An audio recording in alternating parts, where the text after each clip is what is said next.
This video is brought to you by Saraswati Vidyalaya Union. In this video, we are going to study about respiration and circulation. So that is the second part of transport of CO2, which takes place at the lungs and by the red blood cells. Now let's see. See, in the transport of CO2, we have seen here this CO2 which enters into the blood capillaries. So that CO2 having the property of dissolution. So that CO2 is dissolved. That is water dissolved. So that 7% it dissolved into the plasma, and the remaining percent it dissolved into these RBCs that we have seen. Then in the plasma and RBCs it produces what? So here in presence of these, the CO2 combines with the water. Whenever it combines with the water, it forms the H2CO3, this carbonic acid. Then this carbonic acid is there, it gets separate, it forms the H plus plus SCO3 minus. Okay, this SCO3 minus, so from that RBCs it enters into the plasma. So, and then from the plasma, so there is a chloride enters inside the RBCs. So that is the concept which is known as the chloride shift. That is the concept is of chloride shift, or it is known as the Hamburger's phenomenon. Okay, like this we have seen, but here this all other changes takes place into the plasma and here into these blood capillaries.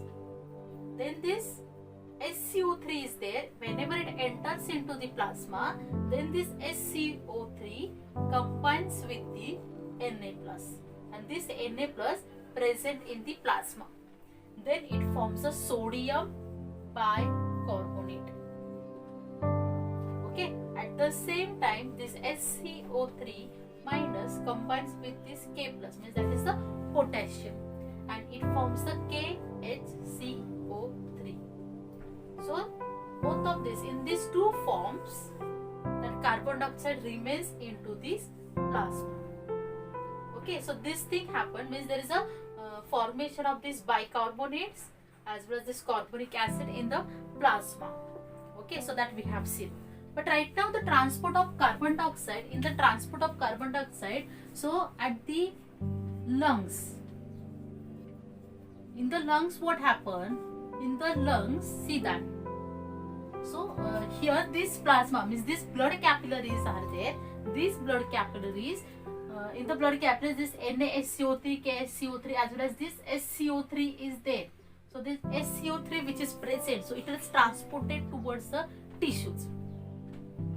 Okay, so now here from these blood capillaries, now the time is of what? That is the transportation of carbon dioxide into the lungs. So what happened whenever this carbon dioxide, so from the capillaries it enters into the lungs. Okay, so that we are going to study. In these, all other changes, means whatever the changes are here, so that reverse changes takes place. Reverse changes means what happened here? See this, here we have seen from these RBCs, that SCO3, okay, that SCO3 which moves into the plasma. Okay, and here that H remains as it is. Okay, that takes place in the RBCs. But here what happened? Here, and as I have already explained you, that reverse shift, means that chloride shift happens. Now here the concept is what? Here from that surrounding, that SCO3 minus, means that is a carbonate. So that carbonate, that SCO3 minus enters into this SCO3. So at that time, whatever the chloride ions, whichever enter inside it, so no use of that. Okay, why it came inside it? Because SCO3 minus moves outside. That's why that chloride from the plasmas it enters inside it. for maintaining the ionic balance. Okay, but here the thing is what happened, that SCO3 from the surrounding, it enters inside this, inside the RBCs. Okay, and here, so due to that this chloride moves outside, means here the process is of reverse chloride shift takes place. The process is of reverse chloride shift takes place. Okay, in the starting we have seen chloride shift. Now I am talking about the reverse chloride shift. Reverse means what? That reverse reaction takes place. Means here what happened, whatever the reaction takes place into the RBCs, that reverse reaction takes place. Means here that H3 means that hydrogen ions, it combines with the HCO3 minus. Okay, so this process takes place in presence of the there is one of the enzyme is there, that is known as the carbonic anhydrase enzyme. So in presence of this carbonic anhydrase enzyme, so this reverse reaction takes place, and again it forms the H2CO3, which forms the it forms the carbonic acid. It forms the carbonic acid. This reverse reaction takes place into the whenever that carbon dioxide enters into the lungs, because at that time inside the lungs that carbon dioxide which is present in the less amount, and inside the capillaries that carbon dioxide present in the high amount. And we have already seen that diffusion of gases is from higher concentration towards the lower concentration. Okay, so whenever that carbon dioxide enters into the lungs, then at that time this carbonic acid is there. This carbonic acid which separates CO2 plus H2O. Okay, so this CO2 which produces into this capillaries. So the amount of CO2 increases in the blood capillaries, and then this CO2 enters into the lungs. So all this reaction takes place always in presence of this carbonic anhydrase. So that is happens in the capillaries. So what happened now in the actually in the RBCs? Let's see.